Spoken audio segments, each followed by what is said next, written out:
देखिए ना सर, ये सब क्लियर है सर। मैं ऑलरेडी स्टडी कर चुका हूँ मनोज जी। ये जो टैक्स बचाने के चक्कर में आपने अनऑथराइज्ड क्लेम्स और इलीगल ट्रांजैक्शंस किए ना, ये सरकार की नज़र में बहुत बड़ा क्राइम है, आप जानते हैं। इसकी सजा 10 साल तक की जेल और 20 लाख रुपए जुर्माना है।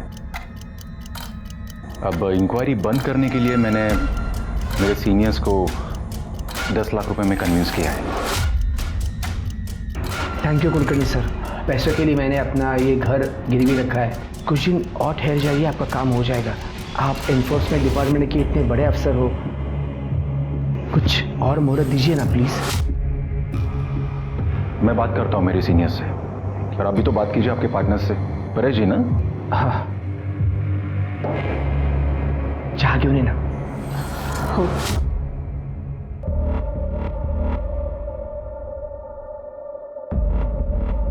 मनोज जी, आपकी बेटी वैष्णवी कहाँ है? वो दिखाई नहीं दे रही। बहुत खूबसूरत है वो अपने दोस्त के घर पर गई है, कल आ जाएगी। सॉरी टू से मनोज जी, पर आपको बिजनेस करना नहीं आता। याद रखिए, प्रॉफिट और लॉस के बीच में, बिल्कुल बीच में, एक बहुत ही थिन लाइन होती है जिसे कॉम्प्रोमाइज कहते हैं। खैर, आपकी ये चाय तो मैं बाद में पी लूंगा। Thank you.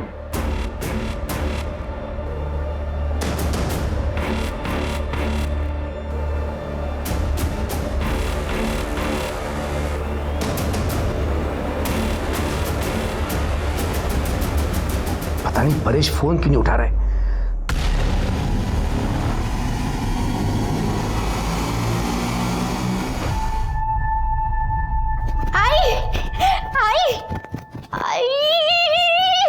अगर काय मुझे मुंबई में जॉब मिली है मल्होत्रा डिजाइनर्स के यहाँ। मुंबई की बहुत बड़ी डिजाइनर कंपनी है। I am so happy. अगर बाबा नहीं मानेंगे। भाई आप मना लेना ना बाबा को, ऐसी अपॉर्चुनिटी बार बार नहीं मिलती है। तू जानती है ना बाबा को। आप रुको, बाबा को आने दो, मैं मनाती हूँ।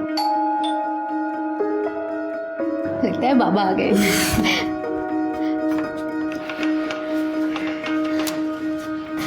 हाँ हाँ, आज भेज देंगे आज। नमस्कार। हाँ हाँ, थैंक यू।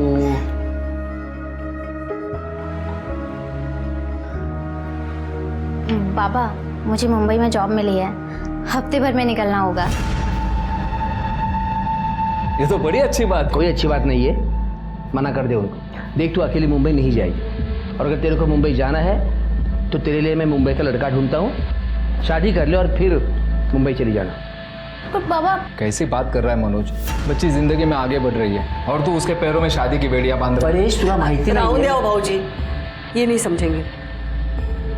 खानदान परंपरा यही नजर आता है इनको। हाँ, नजर आता है, इसलिए तो मुझे अपनी मर्यादा पता है, और हर एक को अपनी मर्यादा का पता होना जरूरी है।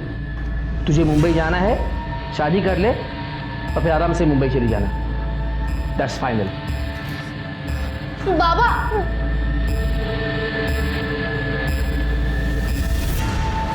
तुम्हें कल ही मेरे बाबा से शादी की बात करने के लिए आना होगा। कल? इतना जल्दी? वक्त नहीं है हमारे पास। बाबा, मेरी शादी कहीं और तय कर दें, इससे बेहतर है तुम ही आ जाओ शादी की बात करने। अरे वैष्णवी, मुझे कोई प्रॉब्लम है ही नहीं, बस सिर्फ दादा को मनाना पड़ेगा। तुम मेरे लिए इतना नहीं कर सकते? ये भी कोई पूछने की बात है? तुम्हारे लिए तो अपनी जान भी हाजिर है।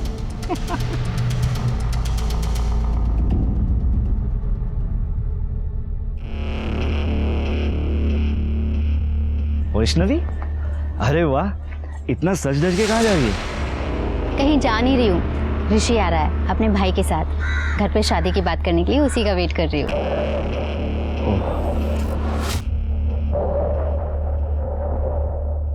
यार विपिन, हम दोनों ना दोस्त हैं, एक ही कॉलोनी में रहते हैं। ये प्यार व्यार के चक्कर में ना हमारी दोस्ती मत खराब कर। हाँ हाँ, ज़्यादा लेक्चर मत दे। All the best.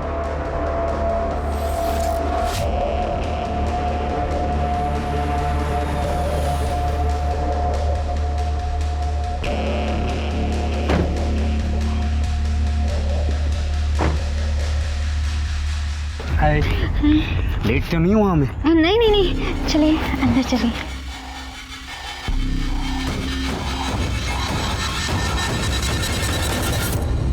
मनोज बाबू, परेश बाबू, पहले हमारे बीच जो कुछ भी हुआ उसे भूल जाते हैं।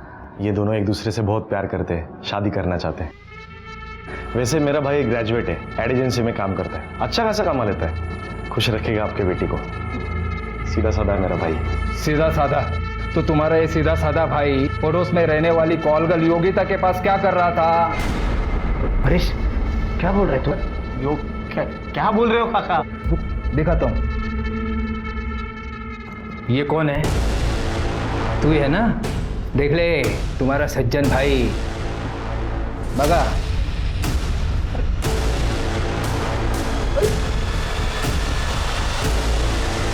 परेश, ये फोटो तुम्हारे पास कैसे आई? अरे योगा योग साला, 4 महीने पहले तुम सब लोग शिरडी गए थे। उस वक्त सावंतवाड़ी में मेरी मीटिंग तय हुई थी, तो मैं तुम्हारी बाइक लेने के लिए यहाँ आया था, तब इसको देखा था मैंने। फिर जब कल इन दोनों को साथ में देखा ना मैंने, तब इसको मैं पहचान लिया। आज सुबह उस योगिता के पास मैं गया था, उसी ने ये फोटो मुझे दी है। सुन, एक लड़का है ऋषि कोलवनकर, क्या तू जानती है उसे?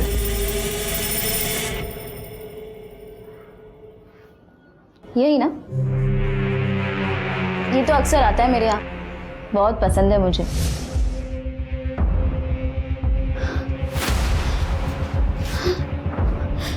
वैष्णवी, वैष्णवी मेरी बात सुनो।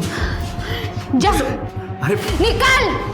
वैष्णवी, तू निकलेगा या फिर मैं निकालूं यहाँ से तुझे? वैष्णवी, वैष्णवी शांत हो जाओ। देखो, गुस्से से बात बिगड़ जाएगी। बात आगे बढ़ानी नहीं है बाबा। ए, सुना ना तूने? अब कुछ बचा नहीं है।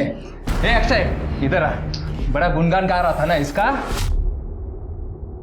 तो सुन, रिश्तेदारी बराबर वालों में होती है, भिखारियों के साथ नहीं।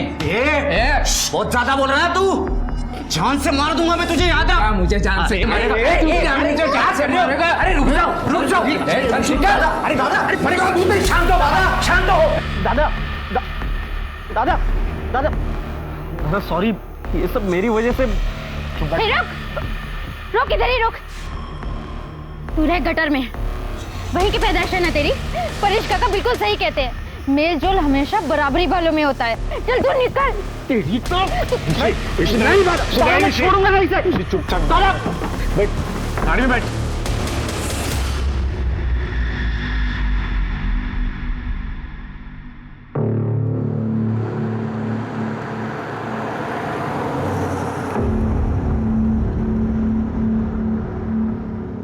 मुझे ना बड़ा मजा आ रहा है तुझे ऐसे देखने में।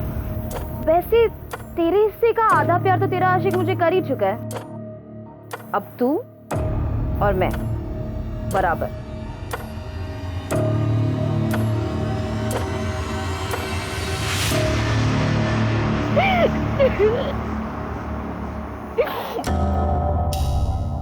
I'm so sorry काका, मेरी वजह से आपको इतना सुनना पड़ा। अरे कुछ नहीं, उसकी बातों को तू दिल पे मत ले, वो कुछ नहीं करने वाला।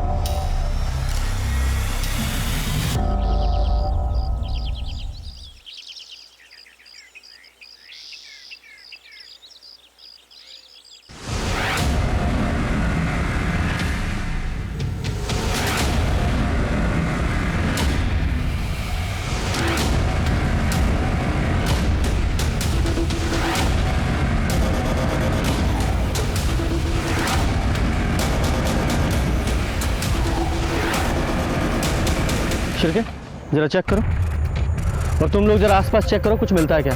सर, इसके सर पे काफी गहरी चोट है, बॉडी पे और कहीं कोई स्ट्रगल का निशान नहीं है।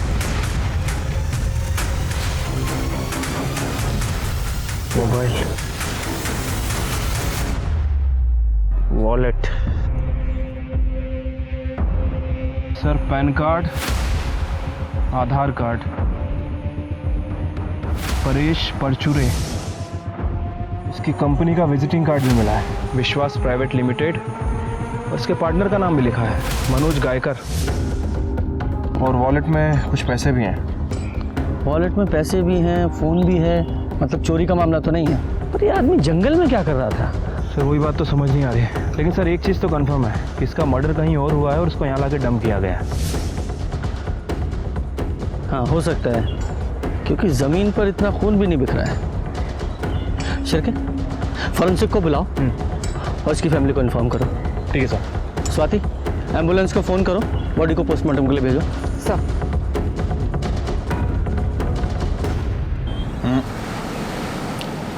वक्त बहुत कम बचा है आपके पास मनोज जी। देखिए फिर क्या है ना, ये केस अगर मेरे हाथ से निकलकर मेरे सीनियर के पास चला गया ना, तो फिर मैं भी कुछ कर नहीं पाऊंगा। कुलकर्णी सर, मैं कोशिश कर रहा हूँ। तो थोड़ी सी कोशिश आपकी बेटी वैष्णवी को भी करने दीजिए। क्या है, धंधे में एक दूसरे की मदद करना ही तरक्की का तरीका होता है। और आपकी बेटी वैष्णवी तो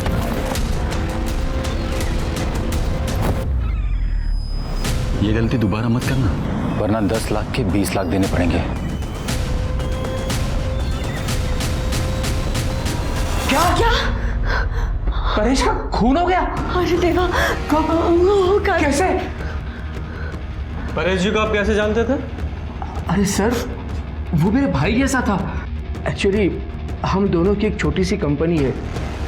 हमारे एरिया के काफ़ी सारे लोग दुबई में रहते हैं। वो वहाँ से पैसे भेजते हैं और हम उन पैसों को इंडियन करेंसी में कन्वर्ट करके उनके घर वालों को देते हैं 2% कमीशन काट कर। हमने सुना है कि आप दोनों पार्टनर्स के बीच में कुछ अनबन चल रही। हाँ, छोटे मोटे प्रॉब्लम्स तो होते ही रहते हैं ना पार्टनर्स के बीच में, और उसकी वजह थी सर। एक्चुअली परेश को सट्टा खेलने की आदत थी और इसकी वजह से अकाउंट से काफ़ी सारे पैसे उसने निकाले थे। बस उसकी वजह से बहुत नुकसान सहना पड़ता था। तो इस वजह से तुमने अपने पार्टनर की जान ले ली? सर मैंने परेश को नहीं मारा, आप विश्वास कीजिए सर। एक मिनट। हाँ पूजा बेटा, वैष्णवी को जल्दी घर भेज देना। हाँ। क्या? लेकिन उसने तो कहा था वो तेरे घर जा रही है। ठीक है, तो थमा एक मिनट।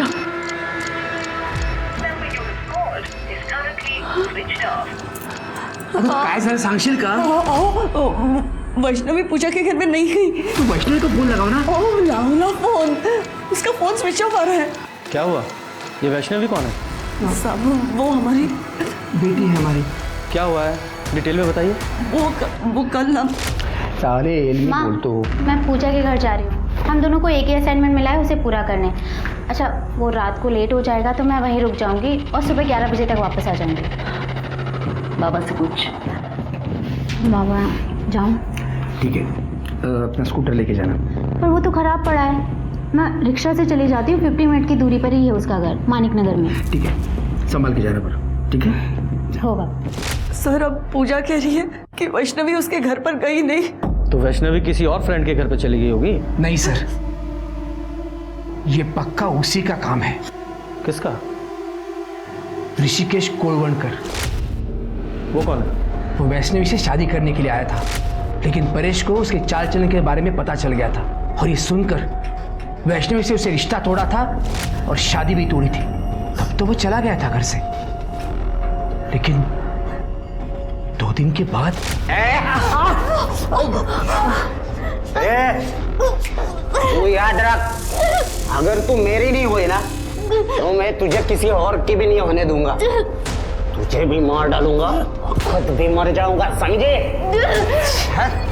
सर, उसे जल्दी से पकड़िए सर, कहीं वो मेरी बेटी के साथ कुछ गलत ना कर बैठे सर। अब शांत हो जाइए, टेंशन मत लीजिए। ये वैष्णवी का फ़ोन नंबर और उसका फोटोग्राफ दीजिए। चलिए देते सर। सर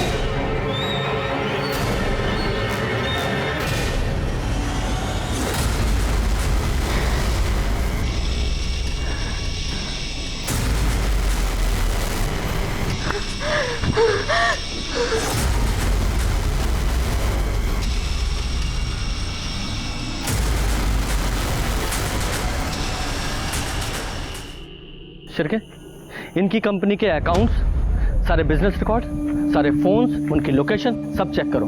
देखो, बिजनेस में कोई किसी का सगा नहीं होता, सब एक दूसरे से फायदे के लिए मतलब रखते हैं। इन दोनों की पूरी कुंडली चाहिए मुझे। ठीक है सर। वैसे इस वैष्णवी के केस का क्या करना है? आप कहें तो उस ऋषि को उठा लूँ? हाँ उठाओ, लेकिन मुझे लगता है कि ये दोनों मियाँ बीवी झूठ बोल रहे हैं। झूठ बोल रहा है? एक तरफ तो कह रहे हैं कि इनकी बेटी वैष्णवी अपनी किसी पूजा नाम की फ्रेंड के साथ असाइनमेंट करने के लिए गई थी, और दूसरी तरफ ये भी बोल रहे हैं कि उसे ऋषि ने गायब किया है। अब ये बताओ, इनकी बेटी वैष्णवी खुद घर पे बोल के गई थी वो अपनी किसी फ्रेंड के साथ सारी रात रुकने के लिए जा रही है। क्यों? इसका एक ही मतलब निकलता है कि वो अपनी मर्जी से ऋषि के साथ भागी है। हो सकता है सर।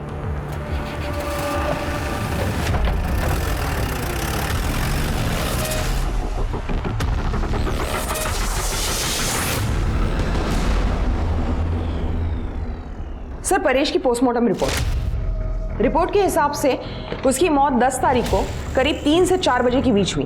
उसका सर दीवार पर पटक कर उसे मारा गया। सर, उसके सर पे सीमेंट और रेत के ट्रेसेस मिले हैं। इसका मतलब ये कंफर्म है कि परेश को कहीं और मारा गया और बाद में उसकी बॉडी को जंगल में ले जाकर डंप कर दिया गया। Yes sir. सर, जैसे आपने कहा था, मैं ऋषि के घर गई थी। वहाँ मेरी बात उसके बड़े भाई अक्षय कोलवनकर से हुई। ऋषि तक गोवा गया है? क्यों? उसका वो एड एजेंसी का मीटिंग होता है, अक्सर जाया करता है। क्या हुआ मैडम, इतनी पूछताछ क्यों हो रही है? वैष्णवी अपने घर नहीं गई है 2 दिन से। वैसे मेरे भाई का उसके साथ कोई बातचीत नहीं होती है, हमारा कोई वास्ता नहीं है वो से। ऋषि का नंबर दो। हाँ, 9821। सर, मैंने उसे कॉल किया था, लेकिन उसका फोन स्विच ऑफ है। शायद आपका शक सही है, ऋषि और वैष्णवी साथ में भागे हैं। इस ऋषि का फोन सर्विलेंस पे डालो। अगर ये गोवा कंपनी के काम से गया होता तो उसका फोन स्विच ऑफ क्यों होता? उसकी कंपनी में जाकर जरा पता करो। सर परेश के कॉल रिकॉर्ड। सर, इसका फोन नाना साहब चौक के पास ही आके बंद हुआ था और यहाँ से 5 किलोमीटर दूर जंगल में इसकी बॉडी मिली थी। शिरके, एक काम करो, नाना साहब चौक का जो सीसीटीवी है उसकी फुटेज चेक करो 10 तारीख को 1 बजे से 4 बजे के बीच की। देखो उस सीसीटीवी फुटेज में परेश के साथ कोई और दिखाई देता है क्या? ठीक है सर। सर, एक और बात, ये परेश और मनोज की विश्वास प्राइवेट लिमिटेड के बैंक स्टेटमेंट। सर, कमाल की बात है कि इस कंपनी में 4 महीने से कोई भी ट्रांजेक्शन नहीं हुआ, और जब मैंने इस कंपनी के रेगुलर कस्टमर से बात की तो उन्होंने भी इस कंपनी के बारे में कुछ अजीब बात नहीं कही। लेकिन जब मैंने रिकॉर्ड चेक किए तो सर पता चला कि मनोज और परेश के खिलाफ आदर्श नगर पुलिस स्टेशन में फ्रॉड का केस फाइल हुआ था। किसने फाइल किया था? सर, अक्षय ने, ऋषि का बड़ा भाई। और सर, ये अक्षय एक 3 स्टार होटल में एडमिन में काम करता है।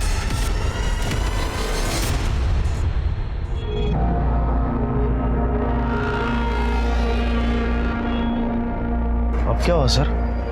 परेश परचूरे को जानते हो? उन्हें कैसे भूल सकता हूँ सर? परेश भाऊ और मनोज भाऊ, उन्होंने 1 साल पहले मेरे 3 लाख रुपए डुबाए। कैसे? सर, मैं पहले दुबई में काम किया करता था, तब मैं विश्वास प्राइवेट कंपनी के थ्रू घर पे पैसे भेज दिया करता था। तब वो 2% कमीशन लिया करते थे सर। फिर मेरी कॉन्ट्रैक्ट खत्म हुई, मैं घर पे वापस आया। फिर मैंने कैलकुलेशन की सर, उन्होंने 3% से कमीशन लिया था। 3 साल 1% ज़्यादा, मतलब थोड़ा थोड़ा अमाउंट करके 3 लाख रुपए हो गए थे सर। मैं उनसे बात करने के लिए उनके घर पे चला गया। तेरा कोई पैसा नहीं है हमारे पास। देखो परेश भाऊ, मुझे पैसों की ज़रूरत है, मुझे मेरा पैसा दे दो प्लीज़। कौन सा पैसा? तेरी जॉब जाने का फ्रस्ट्रेशन यहाँ आके मत निकाल। चल चल निकल यहाँ से। परेश भाऊ देखो, हाथ में रहो आप, गुस्सा मुझे भी आता है। क्या कर लेगा तू? अरे क्या कर लेगा? गली का कुत्ता है, कुत्ता। शहर मत कर रहे। चल निकल यहाँ से। चल परेश भाऊ, बात को चल। सर, तब मैंने आदर्श नगर पुलिस स्टेशन में कंप्लेंट भी लिखवाई थी, लेकिन उसका आगे कुछ हुआ नहीं। ये मनोज और परेश ने तेरे पैसे डुबाए तो तूने परेश को रास्ते से हटा दिया? नहीं सर, वो तो 1 साल पहले की बात है। मेरी अच्छी खासी जॉब चल रही है सर यहाँ पे। एक बात बता, तुम लोगों में इतनी कहा सुनी हुई है, फिर भी तू वो मनोज की बेटी वैष्णवी का हाथ मांगने गया तेरे भाई के लिए? सर, मैं जितनी नफरत उनसे करता हूँ ना, उससे कई ज़्यादा प्यार मेरे भाई से करता हूँ सर। उसकी खुशी के लिए मैंने मेरा मन बदल दिया सर, लेकिन उन लोगों का नहीं बदला। रिश्तेदारी बराबर वालों में होती है, भिखारियों के साथ नहीं। बहुत ज्यादा बोल रहा है तू, मैं जान से मार दूंगा। देखो, मतलब तेरे भाई के बाद भी मर्डर करने का मोटिव है? सर नहीं सर, वो तो उसने उस दिन गुस्से में बोल दिया था, वो ऐसा नहीं कर सकता, वो तो बहुत सीधा साधा है। ये तेरा सीधा साधा भाई लड़की को लेके भागा है, मालूम है ना तुझे? नहीं सर, ऐसा नहीं हो सकता, वो गोवा गया, मैंने मैडम को बताया ना। गोवा गया तो फोन क्यों बंद है उसका? पता नहीं सर, शायद कोई नेटवर्क की प्रॉब्लम हो सकती है ना सर। उससे कोई कांटेक्ट होती है ना तो मैं खुद आपको कांटेक्ट करता हूँ, मैं सबसे पहले आपको बोलूँगा। भूलना मत, समझा?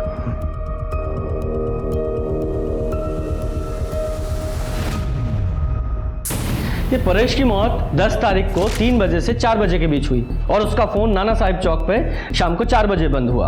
और उसी तारीख को वैष्णवी अपने घर से गायब हुई और 10 तारीख को ऋषि भी गोवा का झूठा बहाना बनाकर अपने घर से निकला। और बाद में परेश की बॉडी हमें मिली। सर हो सकता है कि ये ऋषि और वैष्णवी एक साथ भागे हों और परेश ने उन्हें देख लिया, फिर ऋषि और परेश का झगड़ा हुआ हो और ऋषि ने परेश का मर्डर कर दिया। हाँ, पॉसिबिलिटी तो है, क्योंकि 10 तारीख को 1:30 बजे से 2 बजे के बीच में वैष्णवी ऋषि दोनों का फोन अपने अपने घर पे स्विच ऑफ हुआ। मतलब उन्हें पहले से पता था कि उन्हें कब और कहाँ मिलना है और कहाँ जाना है। हाँ सर, कॉल रिकॉर्ड्स के हिसाब से 5 से 10 तारीख के बीच वैष्णवी और ऋषि में अक्सर कॉल्स हुए। इसका मतलब है दोनों में सुलह हो चुकी थी। शिरके, एक काम करो, ऋषि और वैष्णवी के फोटोग्राफ्स आसपास के सभी पुलिस स्टेशन में सर्कुलेट करो। बोलो जहां भी दिखे तुरंत अरेस्ट करें। ठीक है सर।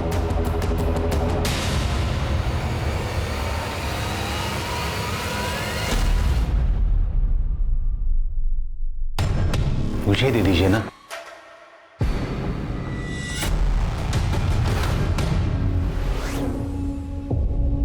वाह,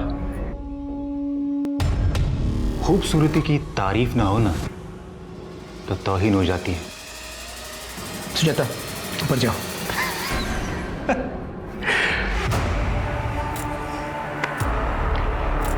एक डील करते हैं ना मनोज जी, आपकी ये बेटी तो भाग गई, उसकी जगह पे आप अगर इन मोहतरमा को मेरे पास भेज दो। कुलकर्णी सर, वो बीवी है मेरी, ये कहने लो और चलते बनो।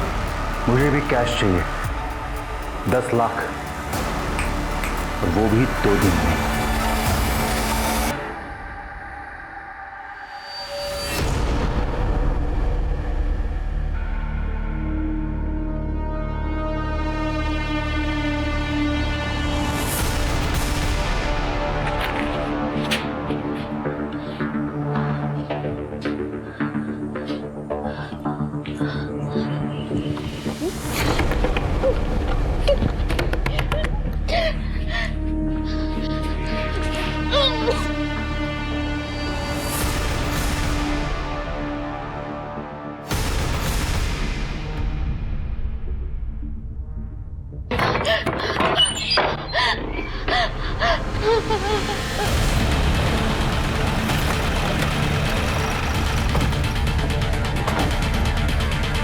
सर मैंने आपको फ़ोन किया था, यहाँ से स्टेशन जाने के लिए शॉर्टकट है, तो मैंने वहाँ पर एक लाश देखी, इसलिए सर आपको फ़ोन किया।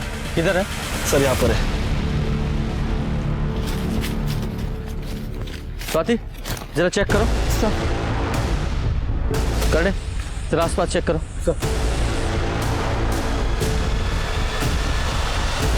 सर, ये तो वैष्णवी है। सर, वैष्णवी को गला दबा के मारा गया है और सर चेहरे पे बहुत सारे वार हैं, शायद चेहरा बिगाड़ने के लिए। और सर हालत देख के लगता है इसके साथ सेक्सुअल असॉल्ट भी हुआ है, मेंटल और फिजिकल टॉर्चर दोनों हुआ है इसके साथ। इसकी फैमिली को इन्फॉर्म करो और फॉरेंसिक टीम को बुलाओ, बॉडी को पोस्टमार्टम के लिए भेजो।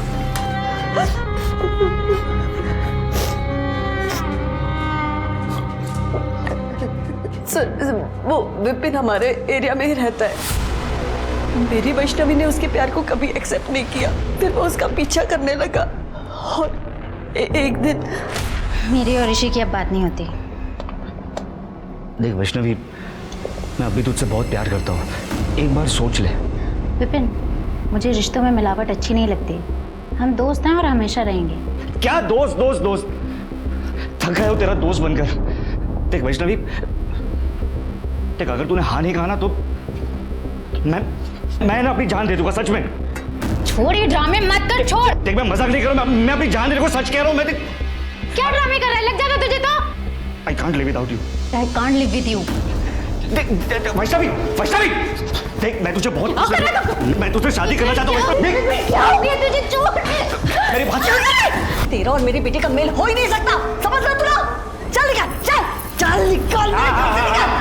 चाहता हूँ, मुझे अपनी खूबसूरती पे बहुत नाज है ना, तेरी ऐसी शक्ल बिगाड़ूंगा ना कि कोई पहचान भी नहीं पाएगा। अरे चल। तो आपने पुलिस में कंप्लेन क्यों नहीं की? उस दिन के बाद उसने उसका पीछा करना बंद कर दिया। हमको लगा वो सुधर गया। यही गलती करते हैं मैडम हम लोग, क्राइम की शुरुआत यहीं से होती है। आपको उसके खिलाफ कंप्लेन करनी चाहिए थी। खैर, कहाँ मिलेगा ये विपिन? वैष्णवी को क्यों मारा? साहब मैं उसे क्यों मारूंगा, मैं तो उससे प्यार करता था। उस पर रेप करने की कोशिश करता और बोला प्यार करता था। सर उस दिन मैं नशे में था। नशे में था तो कुछ भी करेगा, हैं? देख सीधे सीधे बोल वरना डंडा डाल के उगलवाऊंगा। सर मैं कहीं नहीं, मैं सच बोल रहा हूँ। तू ऐसा नहीं बोलेगा, कर दे, अंदर डालो इसे। सर मेरी बात तो सुनो सर। सर मैंने कुछ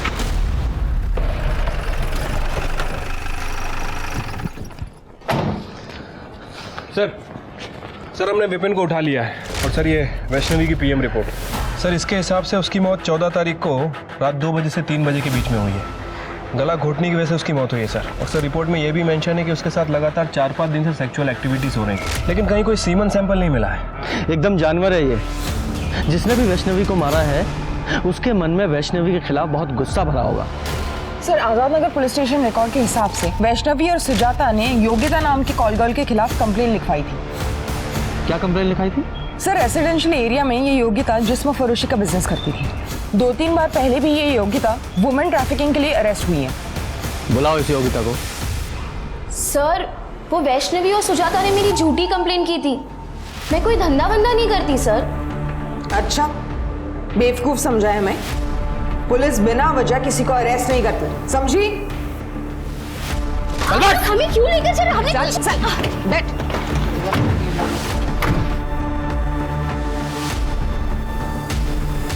सुजाता और वैष्णवी ने तुझे अरेस्ट कराया था। तूने बदला लेने के लिए उस वैष्णवी को बेच डाला, उसे किडनैप करवा दिया, और जब वैष्णवी ने वहां से भागने की कोशिश की तो मरवा दिया उसे। सर वो धंधा मैं पहले करती थी, अब मैंने वो सब छोड़ दिया है।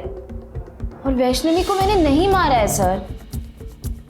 जब तक ये केस सॉल्व नहीं हो जाता शहर छोड़कर नहीं जाएगी। ठीक है सर। जाओ। स्वाति नजर रखना इस पर। सर हमने इस मनोज पर नजर रखी थी। पता चला है कि मनोज ने अपना घर गिरवी रख के मार्केट से 10 लाख रुपए उठाए। ये मनोज जरूर कुछ ना कुछ हमसे छिपा रहा है। हाँ सर। सर लेकिन एक बात मैंने आपसे छुपाई है। कौन सी? एक्चुअली परेश टैक्स और जीएसटी बचाने के चक्कर में पैसों की बहुत हेरा फेरी करता था। मैंने उसे बहुत बार समझाया पर उसे कभी माना नहीं। फिर एक दिन आप लोगों को क्या लगा ये सब फ्रॉड करके आप सरकार से बच जाओगे? सॉरी सर, अब गलती हो चुकी है। आप ही बताइए क्या कर सकते हैं। 20 लाख रुपए का फ्रॉड है, इंक्वायरी तो बैठेगी। 10 साल की सजा और 20 लाख तक का जुर्माना। मैं क्या कहता हूँ, कुछ चाय पानी ले दे के मामला यहीं सेटल कर देते हैं। 10 लाख कैश। एक ईडी ऑफिसर ने आपसे रिश्वत मांगी? हाँ सर, इसीलिए मैंने अपना घर गिरवी रख के मार्केट से 10 लाख रुपए उठाए थे। नाम क्या था उस ऑफिसर का? राजेंद्र कुलकर्णी। आपके पास नंबर है उसका? हाँ। शिरके नंबर लगाओ।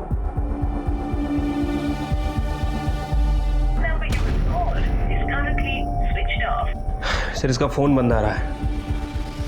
आजकल ईडी में शार्दुल दलवी है ना, उन्हें फोन लगाओ और इस राजेंद्र के बारे में पता करो। ठीक है सर। और मनोज जी आपको पता है ना, रिश्वत देना और लेना दोनों अपराध हैं। मुझे पता है सर, लेकिन मैं बहुत डर गया था। बाबा मैं मार्केट जाके आती हूँ। हाँ संभालो जा।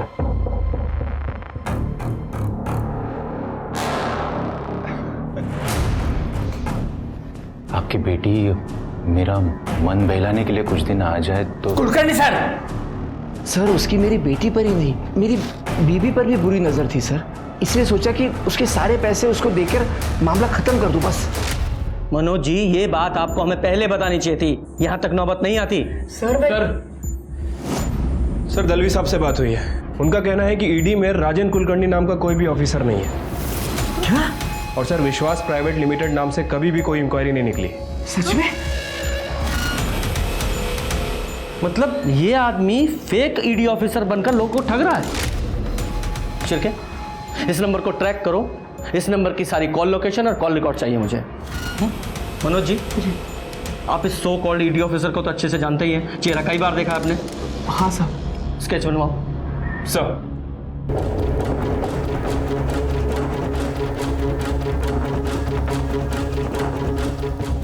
सर उस ऑफिसर का फ़ोन अभी तक स्विच ऑफ है सर, और मैंने उसके कॉल रिकॉर्ड चेक किए हैं। उसने सिर्फ और सिर्फ मनोज जी को ही फ़ोन किया था। और एक और बात सर, उसके फ़ोन की लोकेशन कभी कभी योगिता के घर के आसपास की थी। योगिता, ये मनोज जी की नेबर ना? Right sir. सर, इनके ब्रीफिंग से ये स्केच बनाया है। यही है वो राजेंद्र कुलकर्णी।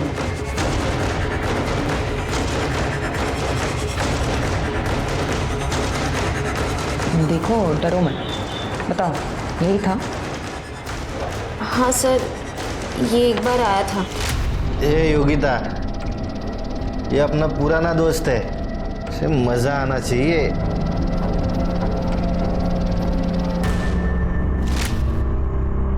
इसने कुछ बताया अपने बारे में? नहीं सर, इसने तो कुछ नहीं बताया, पर इसके साथ जो आदमी आया था मैं उसे जानती हूँ। वो यही शिवा कॉम्प्लेक्स में रहता है। हमें सब पता है तेरे और उस नकली ईडी ऑफिसर के रैकेट के बारे में। अब सीधे सीधे बताएगा या तेरे हलक में से उगलवाऊं? चिरके सब कुछ बताता हूँ सब उसका नाम शेखर नाइक है। सब मैं दिल्ली में जॉब करता था, तभी हम पहली बार मिले थे। और एक दिन अचानक वो मेरे घर पे आया। क्या? तो तू इधर फेक ईडी ऑफिसर बन के लोगों से पैसे लूटता है? हाँ, और पता है तुझे, थोड़ा सा डरा दो ना तो लोग पैसा दे भी देते। दिल्ली की पुलिस है ना, कुत्ते की तरह ढूंढ रही मुझे, पर मैं हूं ना, उनके नाक के नीचे से भाग आया हूं। और फिर तुम दोनों ने यहाँ आकर ठगी करना शुरू कर दिया? नहीं सर, कसम से सर, मैंने ऐसा कुछ नहीं किया सर। बस मेरी इतनी गलती हो गई कि मैंने उसको अपने घर में रहने दिया। सर, ना वो मेरे घर में रहता और ना ही वो ऋषि से मिलता। ऋषि कोलवनकर? हाँ सर। पता नहीं यार, उस योगिता ने मेरी फोटो उस परेश को क्यों दी? जी करता है उसे जान से मार दूं। तेरे को पता है, उस परेश और उस मनोज जी के कंपनी ने मेरे दादा के 3 लाख रुपए खाए। क्या? हाँ। कौन सी कंपनी रे? कैसे पैसे?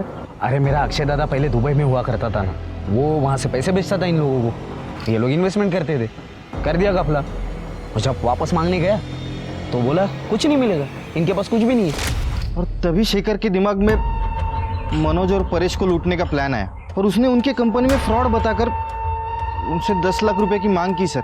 कहाँ है तेरा वो शेखर? सर, वो मुंबई गया हुआ है, कल लौटेगा। खड़े लेके जाओ इसे। साहब, सच में मैंने कुछ नहीं किया साहब, कसम से। शिरके, अगर लोमड़ी का शिकार करना है तो उसे बोटी डालनी पड़ेगी। मनोज जी को फोन लगाओ और उनसे कहो इस शेखर मतलब राजेंद्र का अगर उन्हें फोन आए तो उससे कहें कि पैसे रेडी है। ठीक है सर। हाँ कुलकर्णी सर। पैसे का बंदोबस्त हो गया? हाँ, बंदोबस्त हो गया है, आप आ जाइए पैसा लेने के लिए। मैं नहीं, पैसा तुम लेके आओगे कल शाम 4 बजे बीच रिसोर्ट।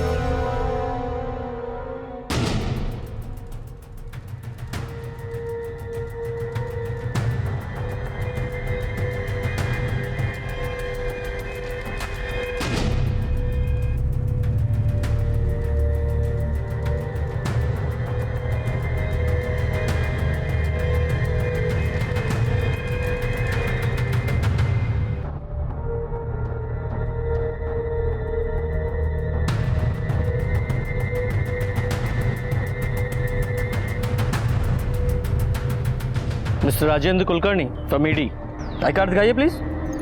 हाँ।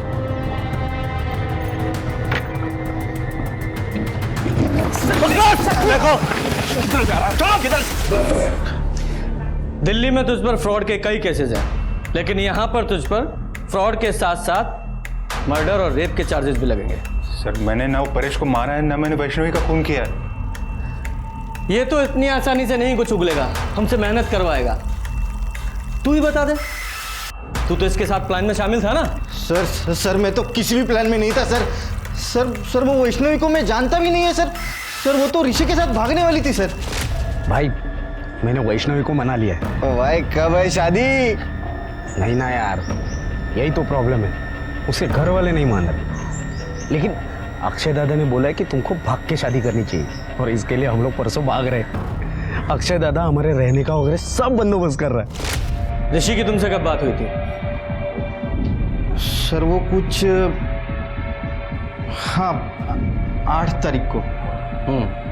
और 8 तारीख को ऋषि ने तुमसे कहा था कि वो 10 तारीख को वैष्णवी के साथ भागने वाला है। हाँ सर, वैष्णवी के साथ साथ 10 तारीख को परेश भी गायब हुआ था। शिरके, इस अक्षय ने हमसे झूठ बोला है कि ऋषि गोवा गया हुआ है। इस अक्षय पर नजर रखो, क्योंकि उसका झूठ सबूत के साथ उसके सामने रखेंगे।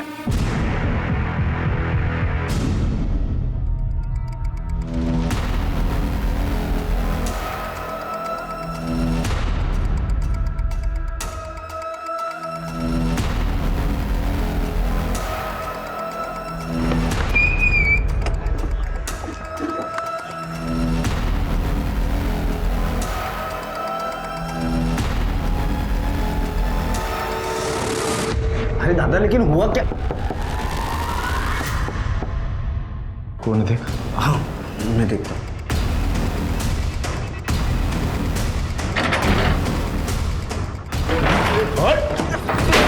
अरे साहब, पकड़ो। दादा, दादा, साहब।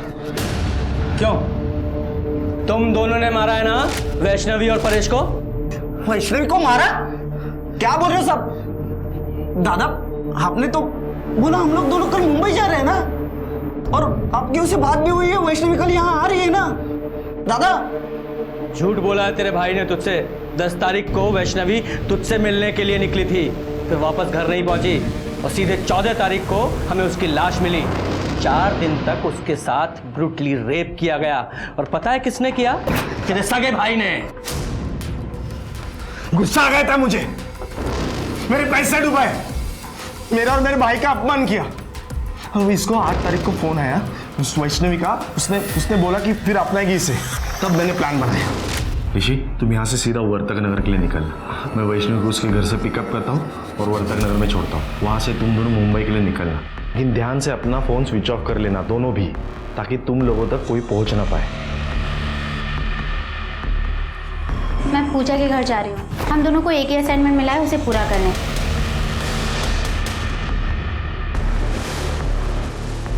आजा। सुन, अब जब तक मैं ना बोलूँ यहाँ से बाहर नहीं निकलना, ठीक है? देखिए, मैं वैष्णवी को लेके आता हूँ, ठीक है?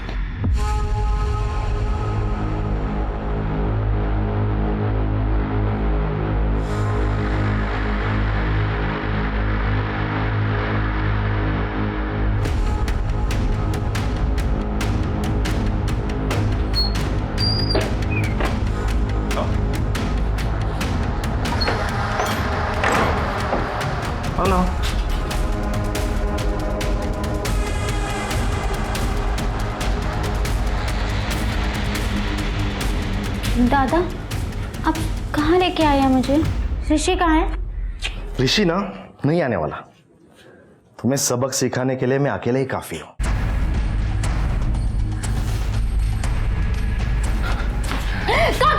क्या चल रहा है तुम लोगों का यहाँ? काका, ये मुझे धोखे से लेके आया है। फिर तो अच्छा हुआ मैं तुम्हारे पीछे आ गया। क्या रे, वो चर्बी चढ़ी है क्या तुझे? तो देखना है मेरे में कितनी चर्बी है। ऋषि, 10 तारीख को जब वैष्णवी तुझसे मिलने यहाँ नहीं पहुंची, तो फिर तू यहाँ क्यों रुका रहा? गया क्यों नहीं यहाँ से? क्योंकि दादा ने मुझसे कहा कि वो जब घर से भाग रही थी तो उसे घर वालों ने पकड़ लिया, और उसके घर वाले मुझे ढूंढ रहे थे। तो कुछ दिनों तो मुझे यही छुपे रहना पड़ेगा, और वैष्णवी कुछ दिनों के बाद फिर से भागेगी, इसलिए मैं यहाँ रुका था सर। तेरे भाई ने झूठ बोला तुझसे। बता, क्यों मारा तूने वैष्णवी को? गलती की सजा मिली उसको। दादा, तुमने मुझे इतना बड़ा धोखा दिया, मैं तुम्हें कभी माफ नहीं करूंगा। तब मैं कोशिश करूंगा तुझे उम्र कैद नहीं, सीधे फांसी होगी। लेके चलो इसे। अक्षय कुलवंकर को वैष्णवी रेप केस में आईपीसी की धारा 375 और साथ ही साथ वैष्णवी और परेश के मर्डर केस में धारा 302 के तहत फांसी की सजा सुनाई गई। क्रोध अक्सर हमें गलत निर्णय लेने पर मजबूर करता है। क्रोध से अहंकार पैदा होता है और अहंकार हिंसा को बढ़ावा देता है। इसलिए क्रोधित होने से पहले उससे होने वाले परिणामों के बारे में सोचना हमारी जिम्मेदारी है। अब मैं सोनाली कुलकर्णी आपसे विदा लेती हूँ। फिर मिलेंगे एक नए केस के साथ क्राइम पेट्रोल सतर्क जस्टिस रीलोडेड में। तब तक अपना और अपने परिवार का ख्याल रखिए।